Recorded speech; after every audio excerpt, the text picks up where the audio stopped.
안녕하세요. 하루를 정리하는 뉴스입니다. 러시아가 도널드 트럼프 미국 대통령과 볼로디미르 젤렌스키 우크라이나 대통령의 정상회담을 앞두고 우크라이나 수도 키이우에 대한 대규모 공습을 감행하며 전쟁의 긴장 수위를 다시 한번 끌어올렸다. 동시에 우크라이나도 러시아 본토를 향한 드론 공격으로 반격에 나서면서 종전 논의가 본격화되기 직전. 오히려 군사적 충돌은 더욱 격화되는 양상을 보이고 있다. 이번 사태는 단순한 군사 충돌을 넘어 향후 종전 협상의 주도권을 둘러싼 러시아와 우크라이나, 그리고 미국과 유럽 간의 복합적인 힘겨루기가 본격화되고 있음을 보여준다. 러시아 외교의 핵심 인물인 세르게이 라브로프 외무장관은 28일 타스통신 인터뷰를 통해 젤렌스키 정권과 그를 후원하는 유럽 국가들은 건설적인 종전 협상에 나설 준비가 돼 있지 않다고 강하게 비난했다. 그는 특히 우크라이나가 러시아 민간 인프라를 겨냥한 사보타주, 즉 파괴 공작을 통해 민간인을 위협하고 있다고 주장하며 우크라이나의 전쟁 수행 방식을 정면으로 문제 삼았다. 이 발언은 단순한 외교적 수사가 아니라 러시아가 트럼프-젤렌스키 회담을 통해 미국과 우크라이나가 도출할 가능성이 있는 종전안 자체를 사실상 거부하겠다는 신호로 해석된다. 라브로프 장관은 인터뷰에서 우크라이나를 지원하는 유럽연합 국가들을 평화의 장애물이라고 규정했다. 그는 거의 대부분의 유럽 국가가 키이우 정권의 돈과 무기를 퍼붓고 있으며 러시아 경제가 무너지기를 꿈꾸고 있다고 주장했다. 이는 러시아가 전쟁의 책임을 우크라이나와 서방, 특히 유럽 국가들로 돌리려는 기존 프레임을 다시 한번 강화한 발언이다. 러시아의 시각에서 이번 전쟁은 단순한 러시아-우크라이나 간 충돌이 아니라 미국과 유럽이 배후에서 조종하는 대리전이라는 인식이 여전히 강하게 유지되고 있음을 보여준다. 이러한 발언의 연장선에는 블라디미르 푸틴 러시아 대통령의 입장도 자리 잡고 있다. 푸틴 대통령은 지난 26일 미국과 우크라이나가 논의한 종전안 20개 항을 보고받은 뒤 이 종전안은 미국과 러시아 간 협상 내용과 완전히 다르다며 사실상 거부 의사를 밝혔다.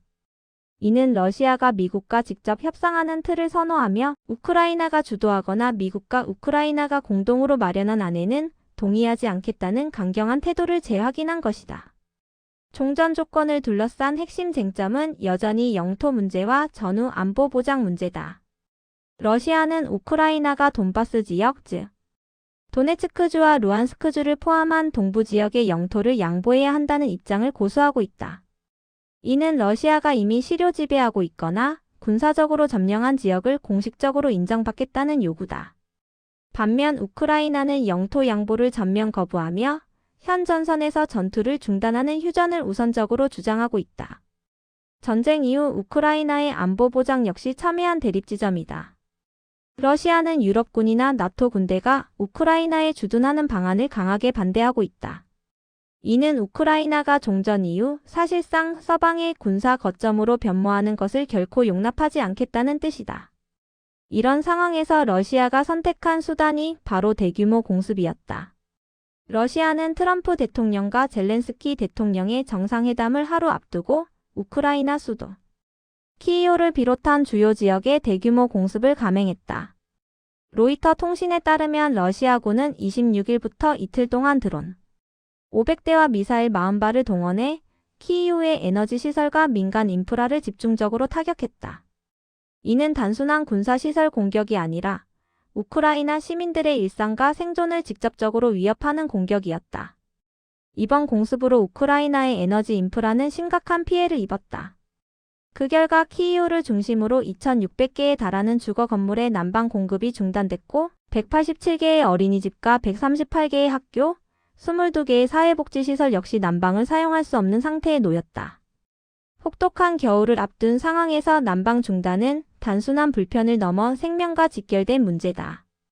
우크라이나 당국에 따르면 이번 공습으로 약 60만 명이 직간접적인 피해를 입었으며 최소 2명이 사망하고 20명 이상이 부상을 입었다.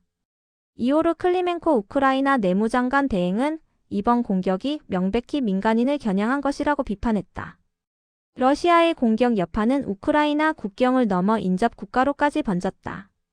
우크라이나와 국경을 맞대고 있는 폴란드 남동부의 제슈프 공항과 루블린 공항은 러시아군의 공격 여파로 일시 폐쇄됐다. 이는 전쟁이 이미 우크라이나 국경 안에만 머무르지 않고 유럽 전반의 안보 불안을 자극하고 있음을 보여주는 사례다. 우크라이나 역시 가만히 있지 않았다. 우크라이나는 27일 대규모 드론 공격을 통해 러시아 본토에 대한 반격을 시도했다. 이 공격으로 러시아 수도 모스크바의 부누코보 공항과 세레메티예보 공항이 일시적으로 운영을 중단했다. 러시아의 심장부라 할 수 있는 수도의 공항이 마비됐다는 사실은 상징성이 크다.